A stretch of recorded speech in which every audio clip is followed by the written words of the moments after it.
female thread.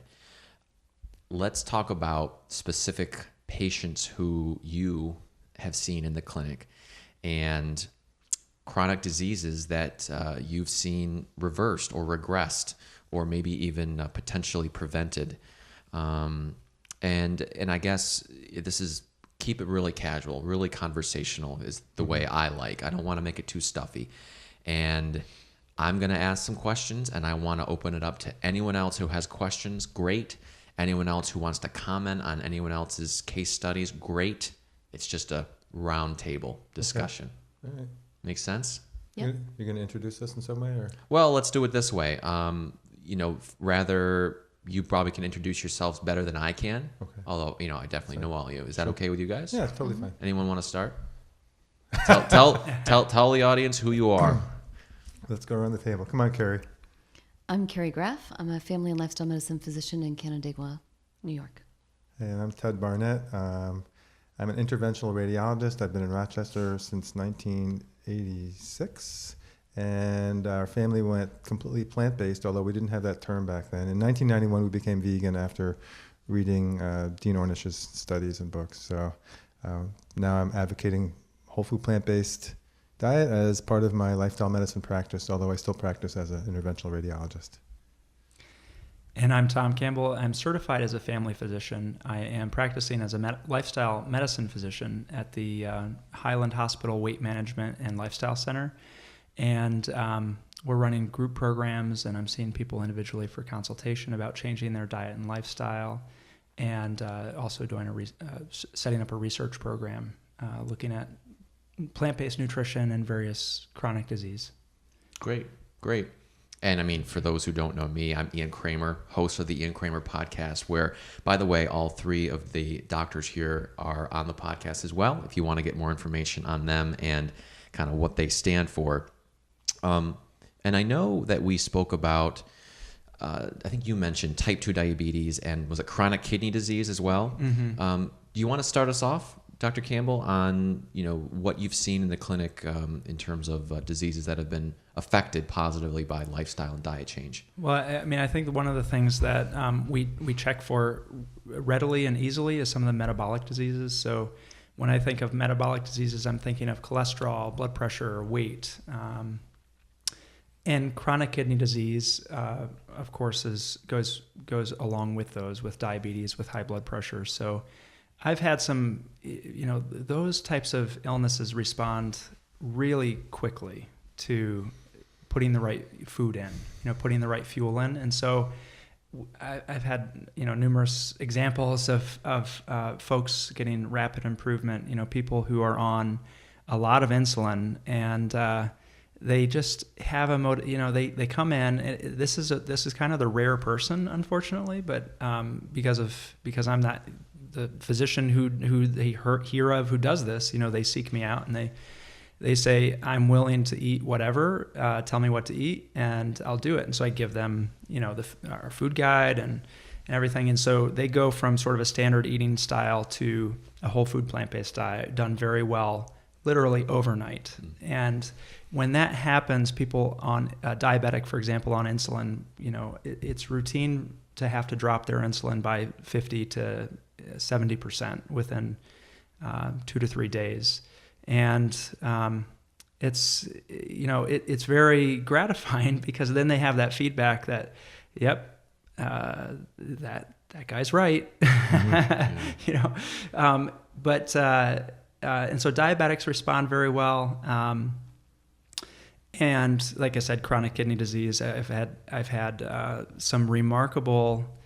This is sort of a case.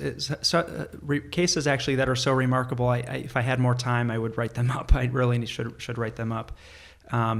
Where there was one individual who had progressive chronic kidney disease, who was just a few years away from dialysis, and this guy was an executive. He was a very successful man, and he was absolutely not going to go on dialysis. He from whatever he knew about it, he wasn't going to do it. So he was planning to die within a few years, and he somehow found out about whole food plant-based diet. He came to see me, and he was one of these folks, a diabetic who changed overnight. One of these rare people. He had the support of his wife and both people in the house, and they got the information within 24 hours, totally overhauled their diet, and the guy actually went on to, his diabetes got dramatically better. He lost a ton of weight, and his kidney function actually got normalized. Wow. Which is not really something that's well described in the literature, that chronic kidney disease can potentially be reversed, if you want to call it that, but the fact that his number is normal. I mean, so he went from planning to die to now he's like, okay, well, what am I going to do for the rest of my life? Right. What was his initial GFR? Do you remember? It was stage 3 still. Okay. So it wasn't imminent, right. But he was starting to have high phosphorus. And the rate of change and the increasing phosphorus led his nephrologist to tell him that it may be within about 5 years that he would need dialysis. And this is a topic that I haven't really heard of a whole lot in my podcast and just spoken about within the realms of social media and educating the lay public. So can you just tell us about, other than just saying it's diet, how does diet affect the kidney in such a way that your kidney is going to fail? Well, you have to think about what's the cause of kidney disease, and kidney disease is highly vascular in nature, and kidney disease is often most commonly caused by high blood pressure and diabetes, both of which are these metabolic diseases that I mentioned before, and so they can respond very promptly to appropriate nutrition, and I don't know that the mechanisms, like I said, this is pretty new stuff in terms of diet treating chronic kidney disease. But the mechanisms, to me, it seems like there's a lot of potential mechanisms. First of all your blood vessels are working better. In the layperson sort of simplistic way to think about it, and endothelial cells, and also lower inflammation and so forth. So if you're treating high blood pressure, treating diabetes, and you have to realize your kidney is a very vascular organ. I mean, it's a lot of blood flow through the kidney, and if your blood vessels are working, we know that happens quickly. We know that blood vessels can work better in the heart and other places within 7 to 14 days. You can sort of imagine how nutrition could potentially affect kidney disease quite rapidly. What's your approach to high-fat plant foods when you're making a recommendation? So I for most of the folks that I see have to lose weight. Right. And I think you can do, not to step back from your question a little bit, but I think you can do weight loss on a plant-based diet in 2 different ways. So you can successfully have wonderful results and lose a lot of weight on a relatively high-fat plant-based diet, but that's high-fat, relatively low starch. This is my own personal theory. Okay. You can, for example, if you want to do, like Joel Fuhrman uses more high-fat plants, and so if you want to do that, you cut back on the grains. Okay. But you can do a low-fat plant-based diet and have it starch-based, more like McDougall diet. Right. And so, but you can't do both. I have patients who, and that's what most people do. So when they use nuts, or oftentimes nut butters. I mean, peanut butter makes everything taste better. Right. You can take peanut butter and you can smear it in a bowl of oatmeal. You can take peanut butter for a snack afterwards and put it on your toast. And then you can have a peanut butter and jelly sandwich. You can have peanut butter sauce for your pasta. Right. And then at the end of the night, heck, I mean, why not? I'm sitting in front of the TV. I'll have a couple scoops of peanut butter. Right. And guess what? You're not going to lose weight. It's not going to happen for you. So if you are a healthy weight and you don't need to lose weight, I tell people, go ahead and have some raw, unsalted nuts as snacks. Avocados, fine. Seeds, other seeds are fine. But the vast majority of folks I see have to lose weight, and I haven't met too many people who can eat 4 almonds and stop. Stop at 4 almonds. Yeah, right. Yeah. Exactly. So I actually end up leaning towards the high starch diet because I think that's just for most people easier. Sure. If you ask them to go on a plant-based diet and cut out grains, even if they're having some of the high fat things. I mean, how many things can you do with walnuts Right. and avocados? Right. It just seems hard to me. Right. So yeah. What about you? What do you? Well, the reason I'm asking is we've just run a couple of cohorts of 25 people through this jumpstart that we created. It's a 15-day jumpstart, and we had them. I basically wanted them to succeed as much as they possibly could with getting their cholesterol down, because I think that's really dramatic. People find that really exciting. And so I thought, well, what would Dr. Esselstyn say? So I said, you know what? It's only 2 weeks. Let's just go the whole way. So we had people do whole food plant-based, and that, of course, means no oil at all, and then no high-fat plant foods at all. And they all survived the 15 days, and the results were quite remarkable. I mean, one guy, the first group, we had one of our consultants. We have these business consultants because we're trying to figure out how to actually make this work as a practice model. And he went through it, and his cholesterol was 220 when he started, and it was 151 when it dropped almost 70 points. And he came in a day early for his lab test, so that was 14 days. But you're not surprised. You've seen that, right? Yeah. And I don't know whether that would happen if we had let him have a few nuts. I'm not sure. Yeah, I think it's that behavioral thing for me. It's more than anything. I tell people I think nuts are healthy. I mean, if you look at the research, there's a lot of research that those whole plants are very healthy, but it's behavioral. You can't, especially it's a unique circumstance. You're telling people to give up their high fat meat, and you're telling people to give up their added oils and give up their cheese, their high fat cheese. And your whole experience of a meal is different. I mean, I'm so far removed from this, I don't remember, but people have described it to me like you eat a whole food plant-based meal when you first transition, and your stomach full but brain hungry. And it's just, you don't have that heaviness or that sort of full, that same type of fullness. And if you're missing that, and that you can have a handful of cashews, I just find that becomes a loophole that people kind of exploit, too much. And you can see it in some of the plant-based recipes, online. I mean, you see, if you want to do a whole food plant-based recipe and appeal to as many people, throw in a cup of dates and a cup of cashews. Right. I mean, because it's delicious and rich. Yeah, sure. Yeah. So, for me, it's more behavioral. They're healthy foods, but they're so easy to overdo. Right. So you're having them not consume any nuts or avocados? I tell them if you want maximum weight loss. For weight loss. But what about maximum weight loss? What about for diabetes? That's really complicated, but again, I mean, the vast majority of those people have to lose a lot of weight. They have to lose weight. Yeah. So. Interesting. Huh. I was going to say, I mean, I like playing devil's advocate here. So someone might be saying, hey, I'm craving these high fat foods, so why not listen to your body and eat more fats? Well, would you say that to an alcoholic in rehab? Yeah. Or but I guess a smoker. True. And a smoker, 2 weeks out of quitting. I mean, I think you have to have a healthy regard for some of these fats and sugars as having pretty darn addictive qualities. Yeah. And so listening to your body, I mean, is not the best idea. True. I think people tend to fall into two categories. There are folks that if they have a little, they're going to have a lot. And there are folks that if they have just a little bit, it helps keep them on the program. So I will just kind of talk to folks about, I don't know which one of those, you're going to fall into, but know how you work. I'm a person, if I have a little, I'm going to have a lot. So I just don't have any of those bad, I try not to have peanut butter in my house because I know I'm going to eat way too much of it. But for some people, just having a couple of nuts a day keeps them with the program, and that helps. So just know how you work. I totally agree with that.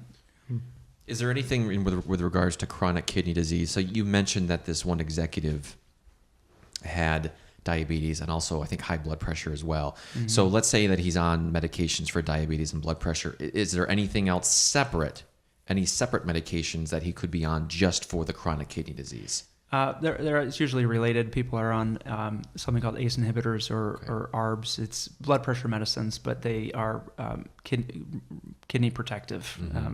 So, those are, and they can affect the appearance of kidney disease as well, some of the filtration rate, all on their own. So that's kind of intertwined in anybody's particular case. But there's not really a lot, once chronic kidney disease is very common. I think I I've seen a stat, 13% of all American adults have some element of chronic kidney disease. And that if you look at adults over age 60, if I remember correctly, I may have the number slightly wrong, but I think it's like, 40%, of Americans. And patients with chronic kidney disease, I just wrote something, so some of these stats are at the top of my head, but Medicare spends like 20% of all its budget on patients with chronic kidney disease. It's very not on necessarily on those patients who have that. So it's very common, and unfortunately, there's not a lot that we can treat it with or do for it. We kind of monitor. We use a couple medications I already mentioned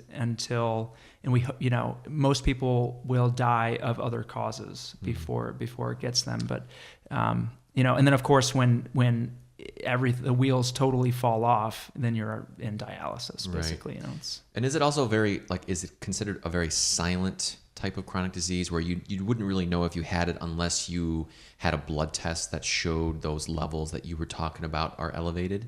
Yeah, absolutely. It's totally silent. You wouldn't necessarily feel it unless you had an acute event, that caused the kidney damage or something. You wouldn't even know that you had a kidney problem. And that's true of most of the people. You get a lab and there's an abnormality, and you say, hey, what do you?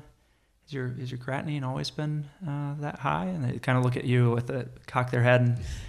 What? I don't know what that means. Yeah.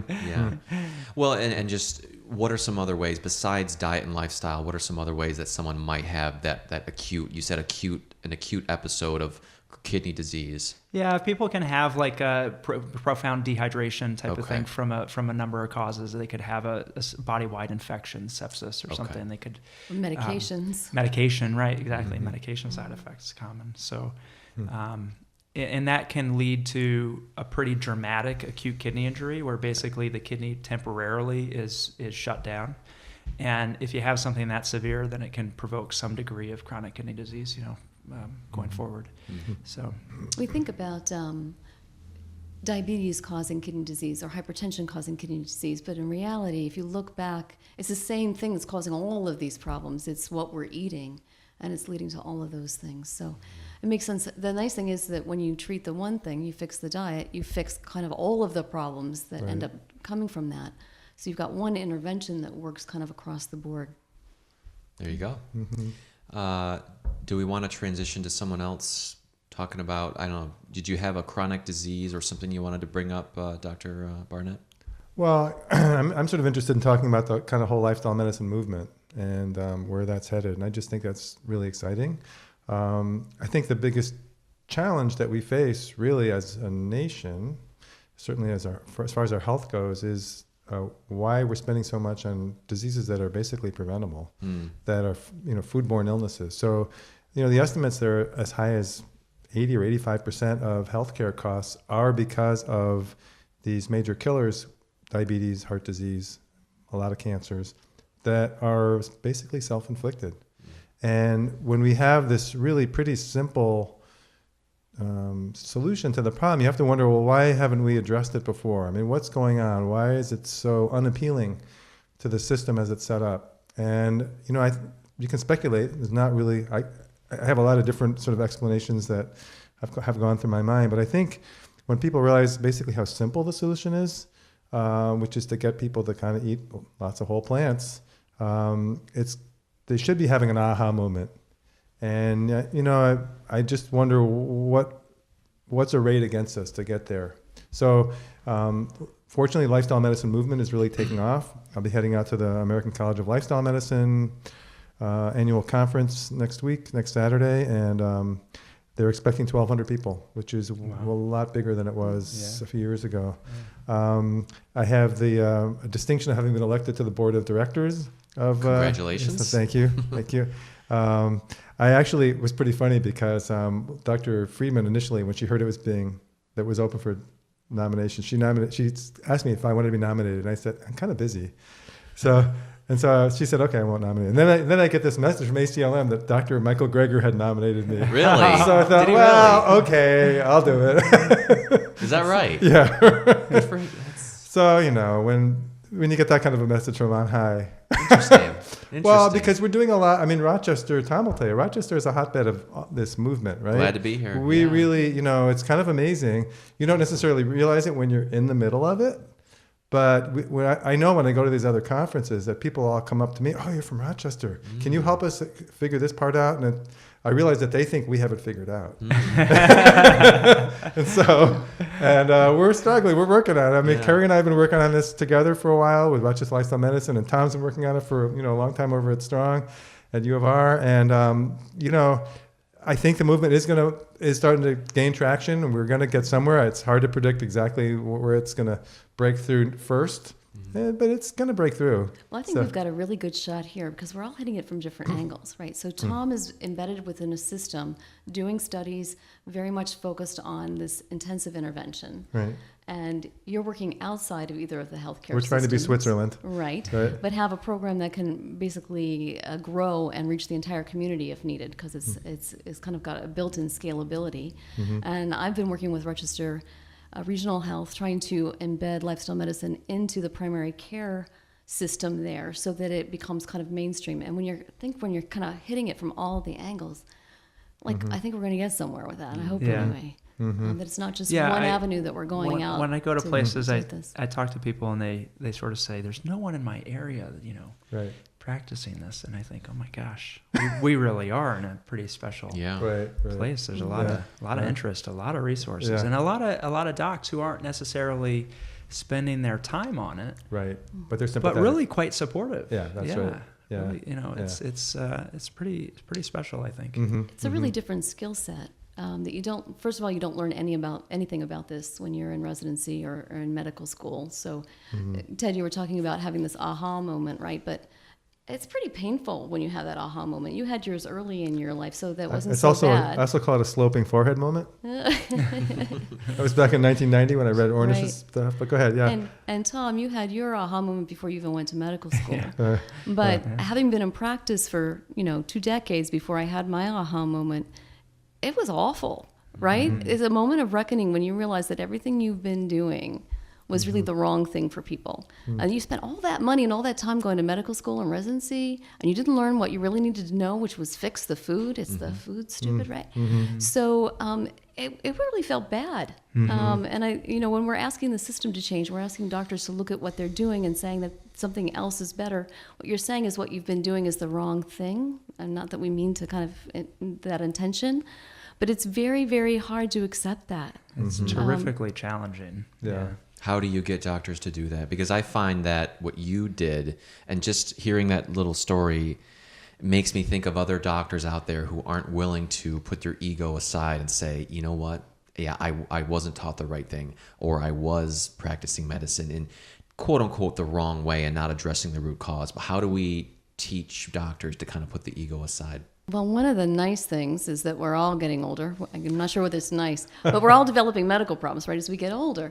So for me, I'm not sure I would have made a change if I hadn't gotten sick myself, right? So it was kind of out of my own desperation and the fact that I'm accessing traditional medical care, and it wasn't working very well for me.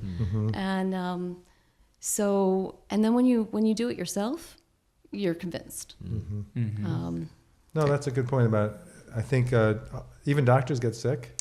So another local example is Dr. Teeters, right? Who wasn't necessarily sick, but he lost a lot of weight, felt a lot better. Yeah. He took our course and became a vegan and lost 90 pounds. So, you know what I think would be interesting is if we can expand a little bit on the barriers you talked about before, the barriers in the way of getting more people on board with this, because there's a lot of them, and we can all sort of pitch in and say, hey, So I mean, a lot of people say it costs too much, or the government standing in the way, or my doctor's not on board. I mean, let's start with, maybe some of the root barriers, some of the main barriers in the way from having this really explode.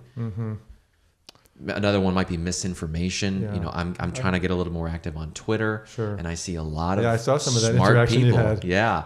I see a lot of smart people who think low carb is it. Eating, hashtag meat heals. Right. Actually, I could go become absolutely desperate when I see that, but actually I get secretly happy because I realize that our jobs are safe for quite a bit longer when that misinformation is out there. Yeah. So, because we're all working at creating our own practice models, right? Right. And if all of a sudden every human being in the United States figured this out, they probably wouldn't need us as much. True. But I think you need to step back and think about, well, what appeals sort of to human nature and what appeals also to the modern mind. And, if you think about the television shows, there's ER and there's shows about hospitals that are all exciting and doing high-tech stuff. There's no TV show called Prevention, right? And it's not that, it just doesn't appeal to, it's not as exciting to people because they don't, preventing a problem, although it's a much better idea, it's not very exciting. It's also hard to prove that you prevented a problem, right? So one of the examples I give is, if the FBI had figured out on the day before 9/11, on 9/10, that these crazy guys were going to fly into the Twin Towers in New York City and they had intervened and prevented it from happening, we wouldn't all be sitting around 15 years later saying, wow, we really dodged that bullet. Yeah. It's not, it's you couldn't prove it, right? And it's not that exciting. However, if another example I like to talk about is diplomacy. Basically preventing wars is a whole lot better than fighting and winning wars. Sure. If you don't have to have a war to begin with. But when you go into the town square, the statue down, the guy on the horse who's waving his sword, he's a hero general who won the war or did some, in some great battle. So it's something about human nature, and we need to really change people's mindsets so they respect the idea of preventing problems to begin with. And does that mean also working on our society's infrastructure so we don't have bridges collapse, so that we move away from shorelines so when the water comes up, all these kinds of things it's a whole different mindset. And I think if we can get people to start thinking that way, what we're talking about is going to make more sense. I like that. Yeah. So you look like you want to say something. Yeah. So obviously there are lots of problems.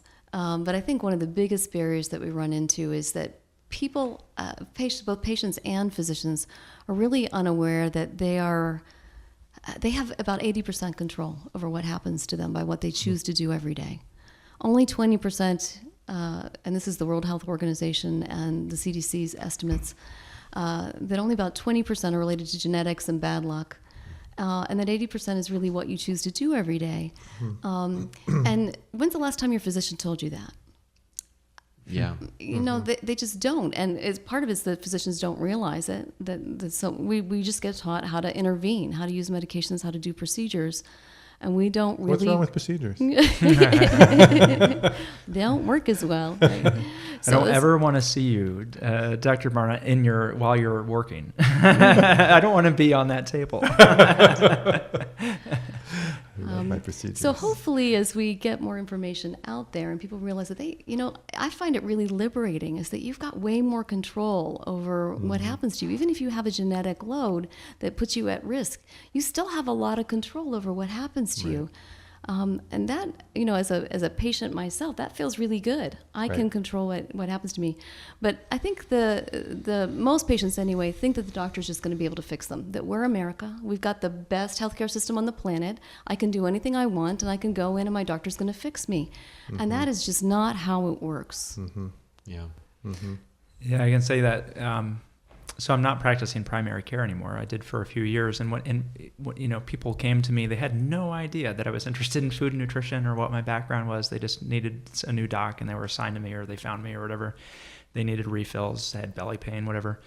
And I can tell you that it's not a very popular sort of refrain in the plant-based community, but it is true that the vast majority of people sort of walking around out there, if you just sort of told them, you can fix your problems by giving up meat, dairy, and processed foods and all of it, now, the vast majority of people are not particularly interested at first blush.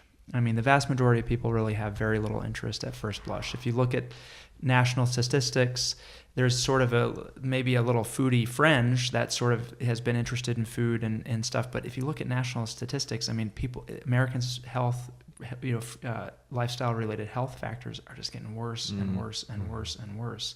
We're just headed down the wrong way, it seems like, every year.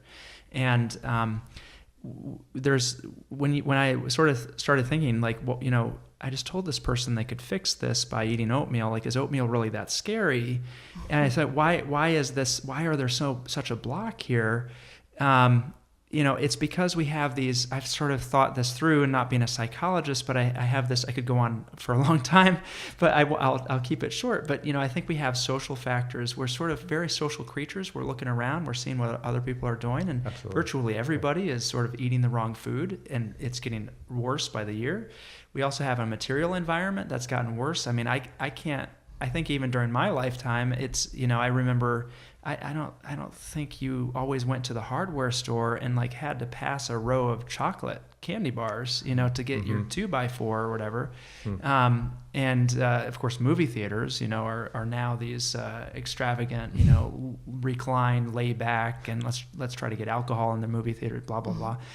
So the material environment is always pushing us to make the unhealthy choice. So social factors, our material environment, and then we have to realize there is this biology that we have we've evolved to, our brain has always sought out the most calories per bite, right, for the least effort. So we have a biology that is going towards these addictive foods. So we have a material environment, right in front of us, always pushing addictive foods at us, or addictive-like foods.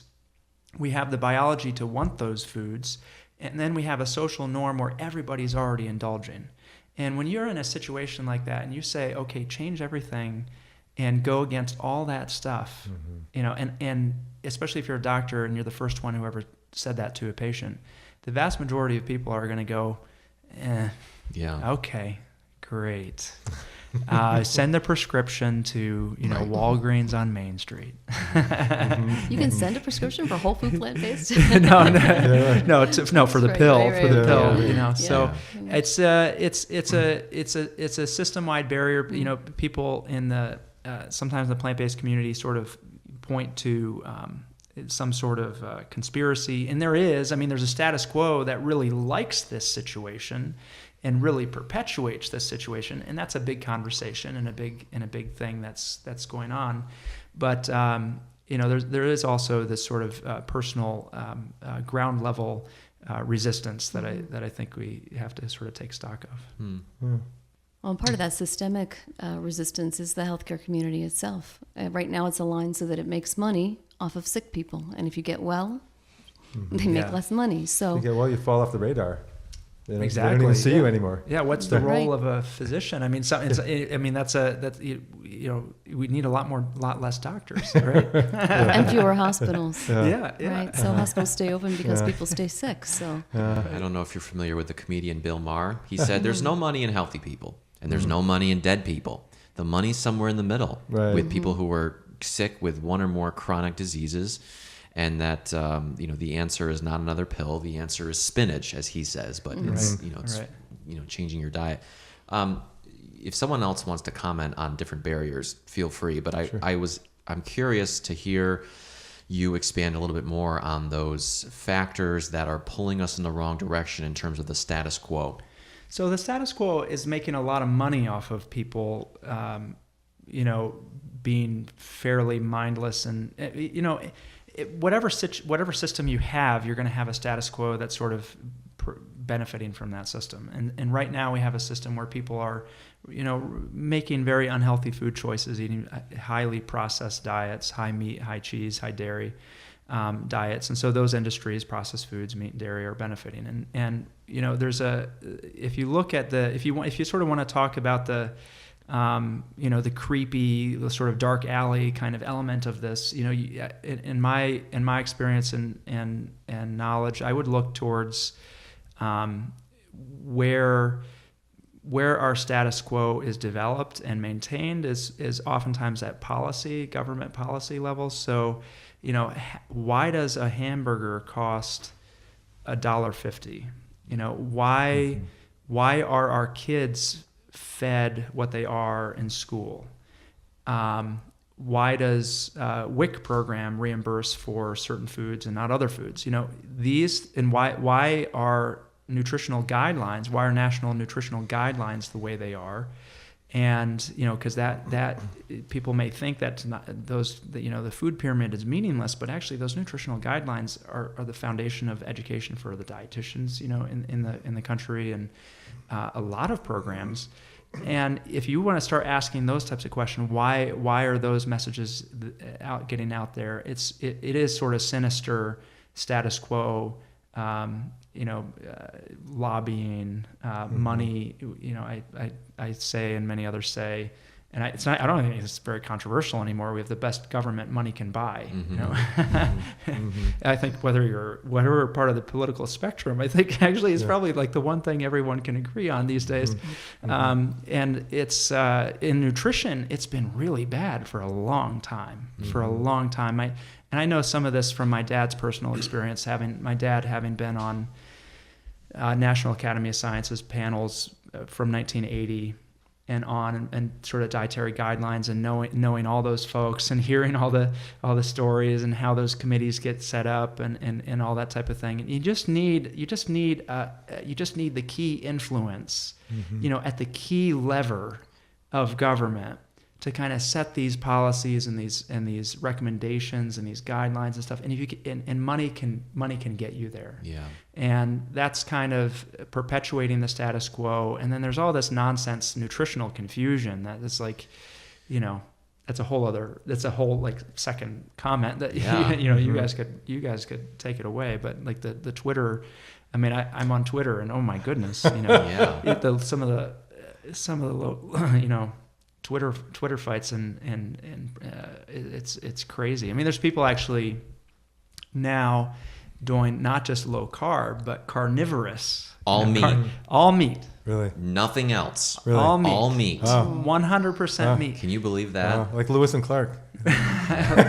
Lewis and Clark. I'm sure they found some plants along the way. They were just shooting, and what do I know? Apparently they didn't live very long after that. I don't know why that just came out. I'm sorry. You know what comes to mind when you bring this stuff up, though, is this is talked of a lot. I love nutritionfacts.org, and what Dr. Greger does is the McGovern report. Right. That's a great video. Have you watched that? I've watched several of McGovern. his. Yeah. So do you know much about that? Can you expand a little bit? I mean, I could try, but yeah. Well, we'll do it together. We'll try together. We might get it right. We'll try. So my understanding was 1977 around there. I wasn't alive back then. You weren't alive back then. Okay. Well, anyway, George McGovern, as you know, ran for president unsuccessfully in 1972. But he was a senator from South Dakota. I believe so. Yep. And he was on this committee that was restructuring the food guidelines. Yeah, food guidelines, right. And anyway, you know how we recommend that people consume foods that are lower in saturated fat rather than telling them not to eat meat? Right. Basically, it's because of that committee, and is my understanding.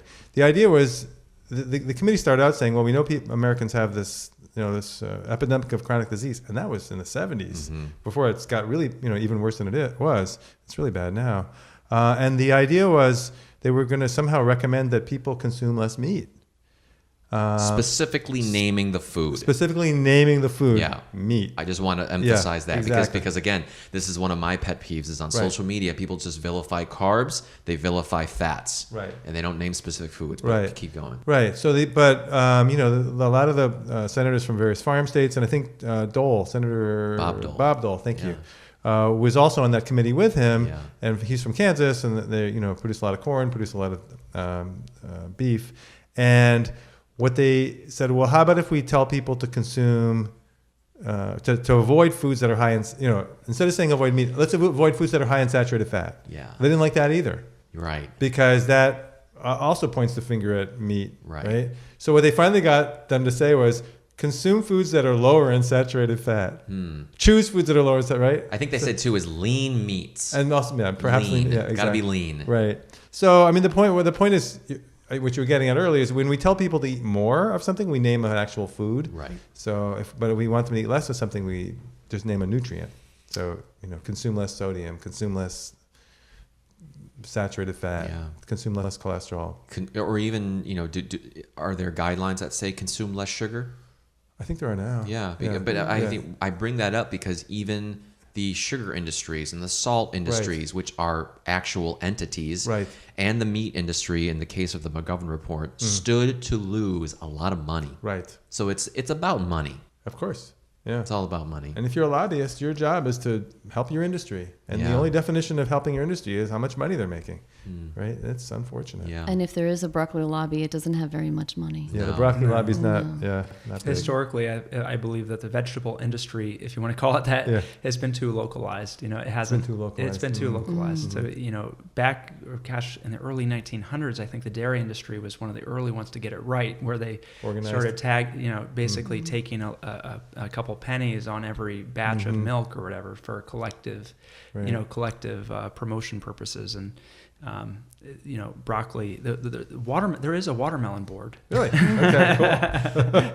Nice. But it's pretty small. And I think in one of Dr. Greger's videos, he also brought up there's this global prune committee as well, and they wanted to change the name, instead of prunes, dried plums, so that it would appeal to a younger audience. Okay. Yes. Cool. I like Yeah. prunes Yeah. personally.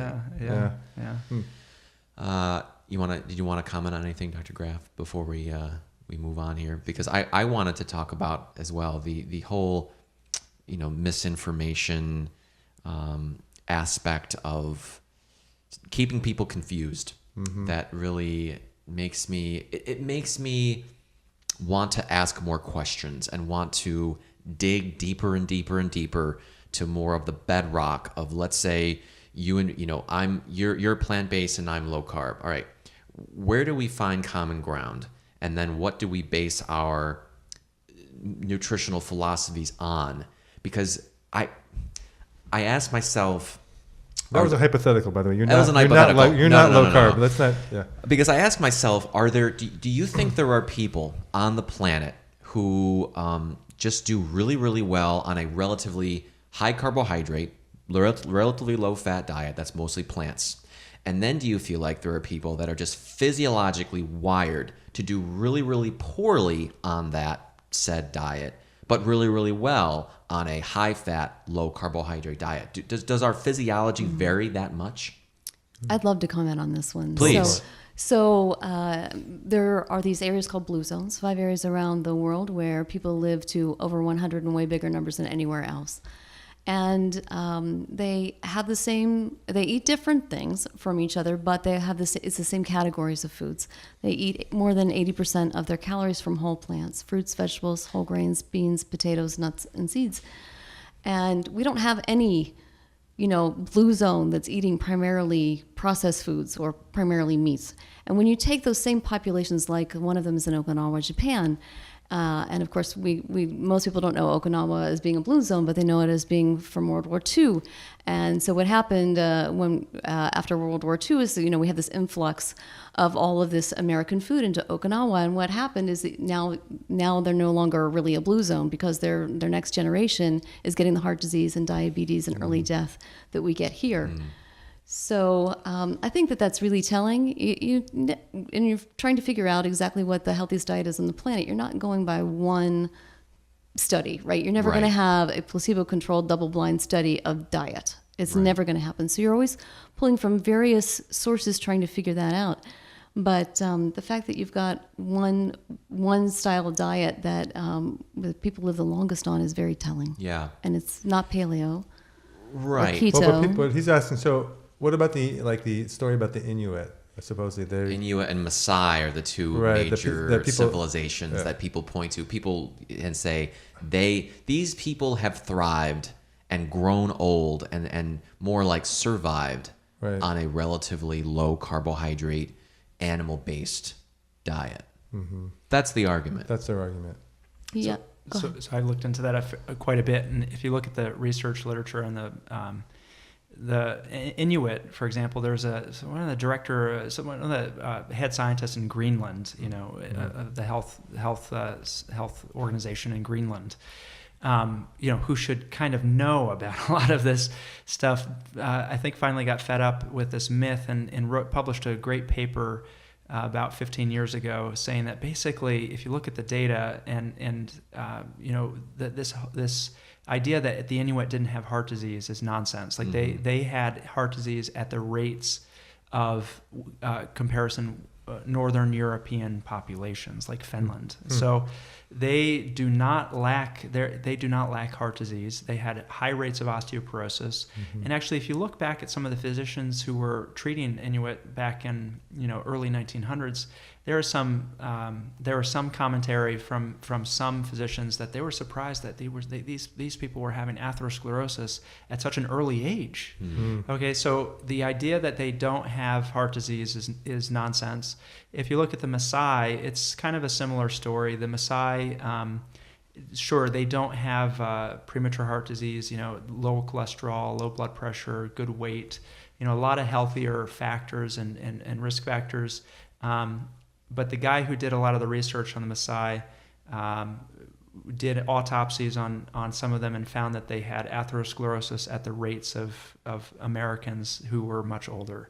And that was published, Dr. Mann published that. So they also have atherosclerosis. But many of these studies in both populations are looking at relatively young people. There's, historically, of course, in a traditional culture, some of the leading causes of death are like trauma and infection and accidents. And then actually, to go even further than the fact that, yes, Maasai also have heart disease, if you look at more recently, maybe 1980 or so, there was a paper published where this whole myth of Maasai like going around just drinking blood and eating meat and then chasing that with some more blood, it is a myth. They did a survey of a Maasai community.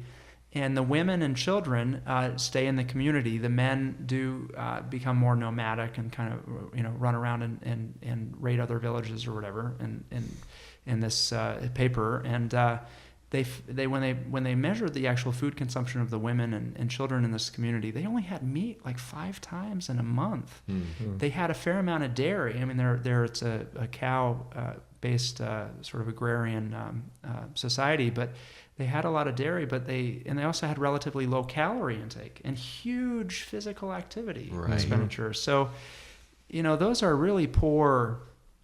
And the science in general is just not as robust. I mean, so if you're arguing for a low carb approach and you are holding up the Inuit and the Maasai as examples, you have to realize that the quality of research and the nutritional analysis and the nutritional survey technique is abysmal in both cultures. It tends to be sort of ethnographers or, adventurer scientists, who kind of went to these communities and reported back. And they were white men, who we all know, if you look, I mean, we all, some of the bias of that type of approach. If you want to, at the same time you're holding that up as defending your low carb approach, you have to also deny or throw out, about 90% of all other nutritional epidemiology. Yeah. And so you see that a lot, that to successfully sort of argue for a low carb approach, you have to become, half your job is becoming a science denier. That, but nutritional epidemiology doesn't count. It's observational. It doesn't matter. Oh, that's animal research doesn't count. That's, scientifically doesn't count. Like you have to cherry pick rather than looking at it from a... Well, I want to expand on that a little bit. So is the majority of the research that's done on the Maasai and the Inuit, is that considered epidemiology? It's a bit, like I said, it's a bit of a stretch. I mean, it was like, one physician scientist sort of going in there a couple times that, and studying small studies. Yeah. Small studies. So it's analogous to some of the same studies that show other cultures around the world that have no premature heart disease and stuff. So if you just limit yourself to that type of study, it's very limiting, but there's so much better research. Because this was one of the, did you guys happen to catch the debate or discussion, I like to say, on the Joe Rogan podcast? Did you happen to? No. With Dr. Joel Kahn and Chris Kresser? I had never heard of him, but he didn't, I'm not sure what his credentials are. They're not MD. But one of the things that Chris Kresser, who's, again, he was the more in favor of adding meat in the diet, having meat be a part of the diet. While, the common ground was they said, yeah, eat more fruits and vegetables. But Chris Kresser also said, eat some meat. One of the things he brought up that I found was interesting was he was saying the gold standard is the double-blind placebo-controlled trial, right? And we've and Dr. Kahn hammered this one home and said you can't have a long-term double-blinded, kind of like what you said, a trial of food. Yeah, people know when they're eating broccoli. Right. So or plastic broccoli. Right. But the other thing that he hammered home was that this epidemiologic research is inherently flawed for several reasons. I mean, if I can recall, it's basically because it's recall. It's, what did I have to eat 10 years ago, if that's how they're written. And that's inherently flawed. So can you address that at all? Like, is epidemiologic research inherently flawed? And I mean, should we even use it? So in social media, there's sort of a robust category of I don't know, jobs, a robust pastime of becoming of being debunkers. Right, a Google researcher, a debunker, and every single study on the planet has flaws. Right. Every single one.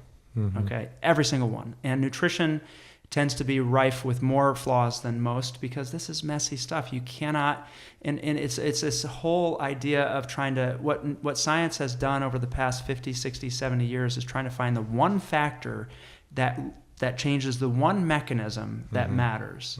And that's not how nutrition works. We're talking about complex dietary patterns, other lifestyle factors, and chronic diseases that take 40, 50 years to develop.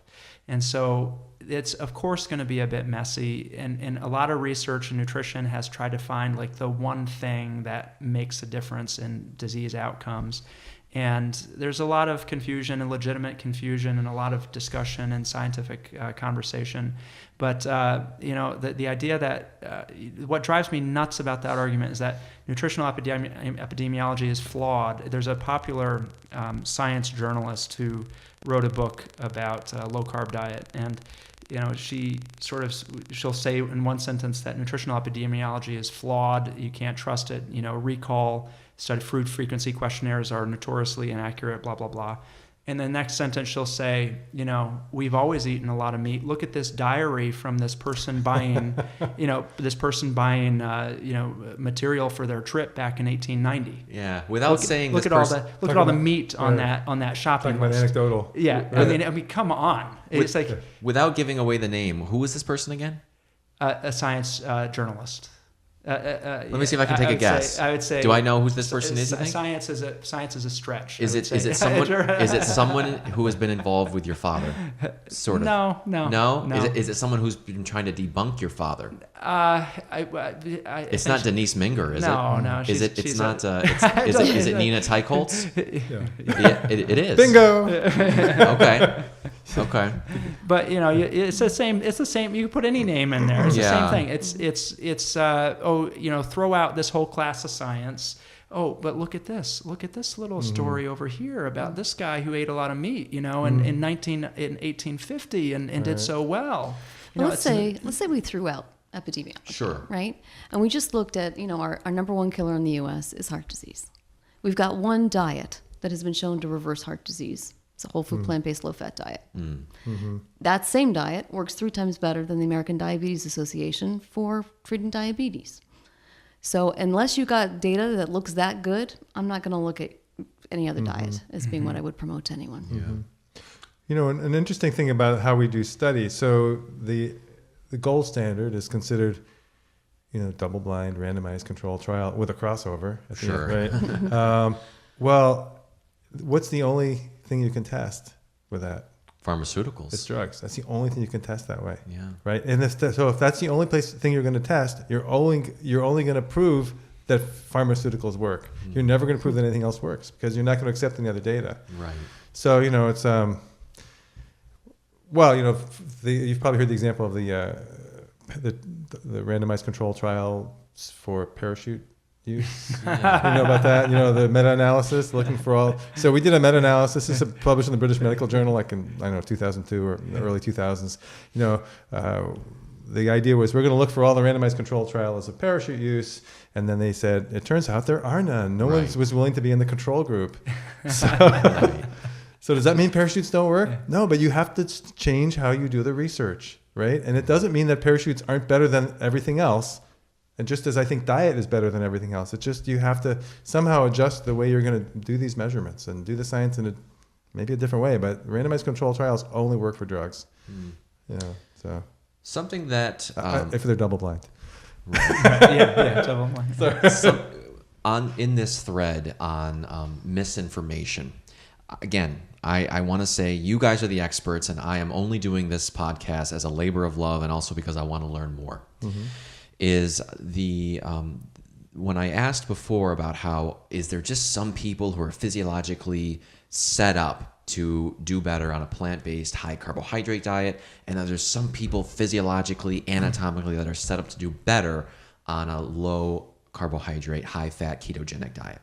The same thing goes for type 2 diabetes, because two different camps that I see, distinctly different camps, are whole foods plant-based, which relatively high carbohydrate, which people think, oh my goodness, because of the whole diabetes thing.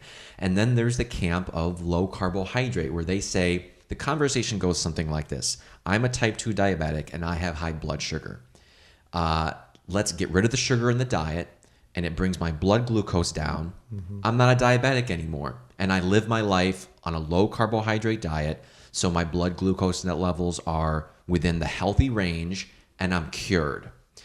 And I've tried to discuss this with a few people and haven't really got a few people from the other side and haven't really gotten a good answer. My understanding is that, getting rid of the sugar in the diet is only affecting the symptoms, basically the high blood glucose, whereas it's not addressing the root cause of the insulin resistance. Does that make sense? Does anyone want to comment on that? Or did I summarize it? That's it in a nutshell. That's perfect. Yeah, that's it in a nutshell. I mean, one of the questions here is, what is the end goal, right? So let's say you can get your sugars under control by doing a low carbohydrate diet if you're diabetic. But if you give yourself heart disease and you have a heart attack, that's not a win, right? You really want to look at the whole picture, which is not developing other chronic diseases and living as long and as healthy as possible. And you're saying if I'm on a low carbohydrate diet, it's likely that that's going to happen. Right. So most of those diabetics who are following the American Diabetes Association diet, whether they're eating high fat and they're eating high protein and low carbohydrate, they end up dying from heart disease, or they end up dying from kidney disease, right? So you're just trading kind of one problem for another. Yeah, to step back a little bit too, I mean, I think you have to certainly acknowledge in some of these short-term trials what it's telling us about the a low carb approach and some of the benefits that have been demonstrated with the low carb approach. In limited research, but they're real. They're there, and certainly a lot of anecdotal experience, but also some science published of short-term benefits on a low carb approach, particularly ketogenic type of approach. And that is that if you look at typical Western populations these days, in America in particular, of course, since we're sitting here, we are eating such profoundly processed diets.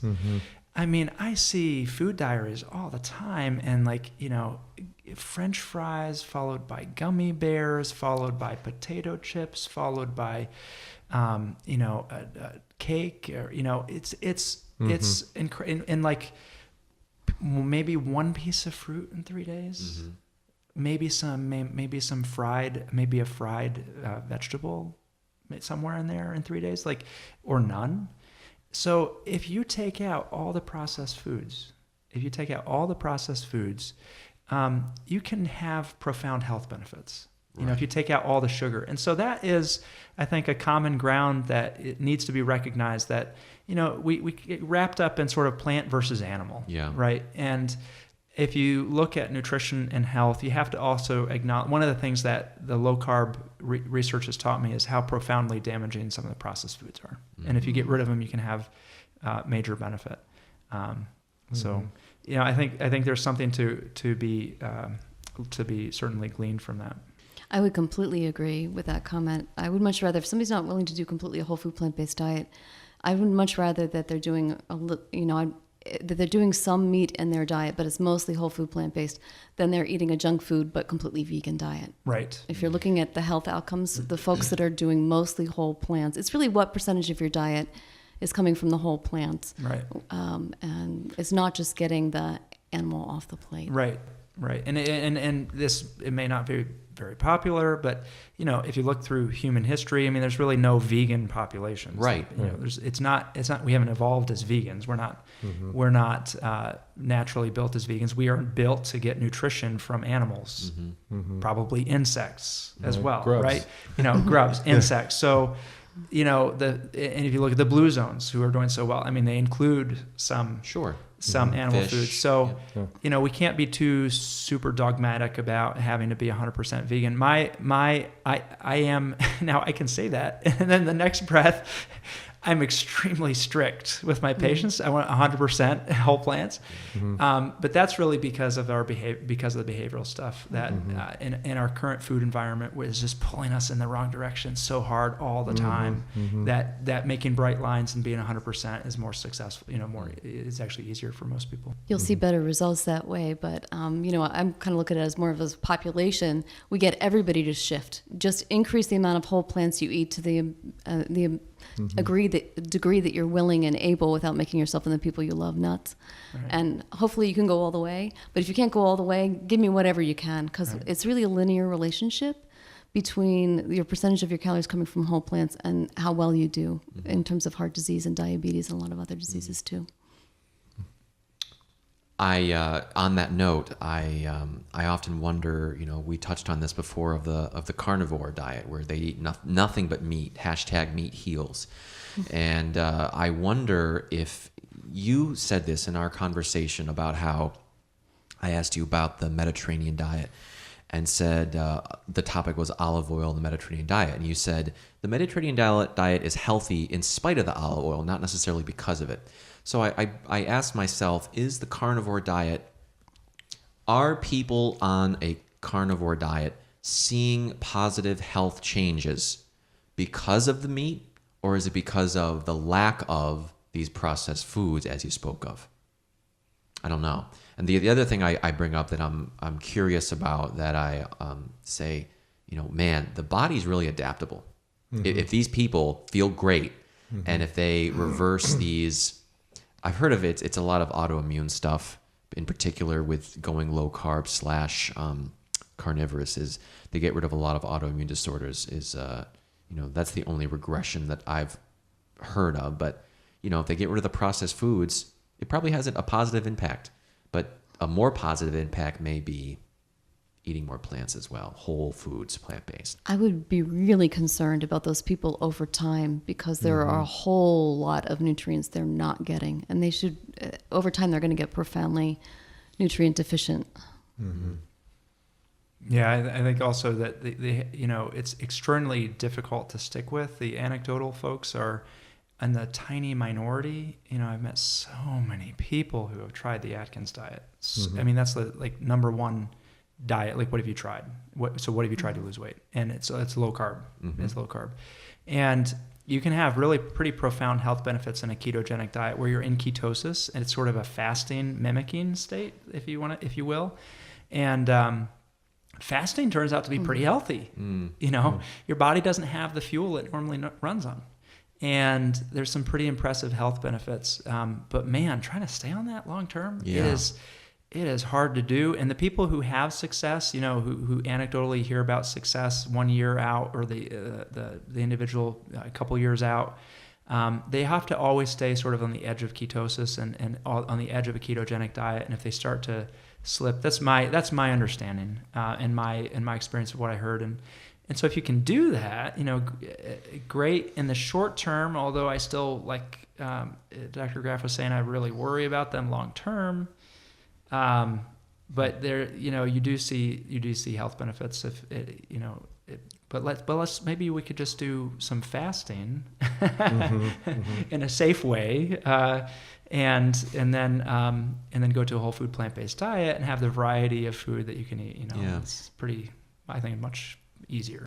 You'll definitely get faster weight loss doing a keto diet than doing a whole food plant-based diet. So a lot of people are drawn to that for the rapid weight loss with it. But, that doesn't make it healthy, right? You would also lose a lot of weight if you started using cocaine.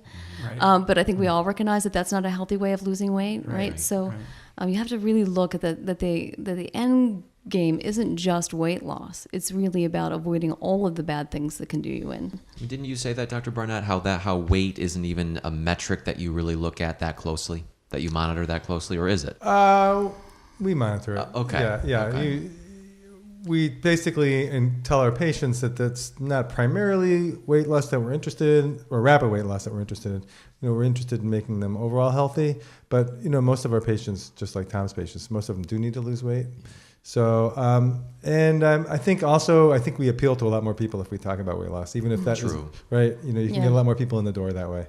Yeah, number one, way to get women, especially to want to do it, is that, and for men, what's for men? Erectile dysfunction, prevention and reversal. What time? What's your next obligation? I want to appreciate your time. I probably ought to wrap this up pretty soon. Yeah. Okay. Yeah. No problem. You guys. Yeah. That sounds good. Yeah. Sounds good. So I think this went great. And hope to do another one of these with you guys. And also let's put a pin at this point in time, and hope to do many more of these, not only with you all, but also with maybe going to some conferences sometime in the future and doing these with more plant-based doctors and just really doctors and scholars in general. I really like this setup, and I think it went great. Yeah, I have to tell you an anecdote. Okay. So the Plantrition Project has been around for, the first conference was 6 years ago. In fact, you and I were there. Remember it was in Naples, Florida? Yeah. We went running on the beach. Yeah. Was that the very first one? I think so. Yeah. And I missed this one. This is the first year I didn't go. I've been to all of them except for this year. Well, that was the conference where Phil Tuso, this nephrologist from Kaiser Permanente in California, got up and spoke. And he was pretty well known then because he was one of the authors on this paper. Remember the Kaiser Permanente journal? Mm-hmm. And about plant-based nutrition and how it's really an obligation that all physicians need to advocate for their patients. And he's a nephrologist, so he was talking about various patients and stories. And then he got to the end and he was sort of talking about how he felt like he'd let down a lot of patients in the past. And he started to cry up on the lectern. And I'm a radiologist. Until that point, I'd only been to radiology conferences. And I thought, I've been to a lot of conferences, and I have never seen the speaker cry before. Something is going on here. It's different. And it's like that when you go to the Plantrition Conference or PPOD Conference or now ACLM, the American College of Lifestyle Medicine. People are on their feet giving standing ovations to like his dad and to Colin Campbell's his dad, Caldwell Esselstyn, Ornish. I mean, these people they're rock stars in this movement, and there's so much excitement and enthusiasm. There's got to be something going on. There you go. So yeah. But that feeling about that crying feeling, I totally identify with that. And it was really just a horrible moment for me when you kind of recognize that you were doing everything wrong. And all that wasted time. But not only that, but you made people worse by what you were recommending. That's painful. Well, gosh, that makes me sad. I look at the family physicians that I've worked with and trained with. I think they've done a lot of good, though, too. Yeah. Don't be so hard on yourself. That's the Ian's job. We try to do good, right? The intention is there, but then when you realize that you were, that it was maybe not as complete or optimal or holistic as it should be, but an awful lot of good. Well, how many women did I tell? Make sure you're getting your 3 servings of milk products in a day because it's going to help your bones. That was a complete, wrong. Didn't help your bones and it increased your risk for cancer. Great. I've been telling you, people to do that for 20 years. We're doing better. We're doing better moving forward. Yeah. That's cool. That's all we can hope for. Well, thank you guys again for your time. Thank you so much. Great. Thanks.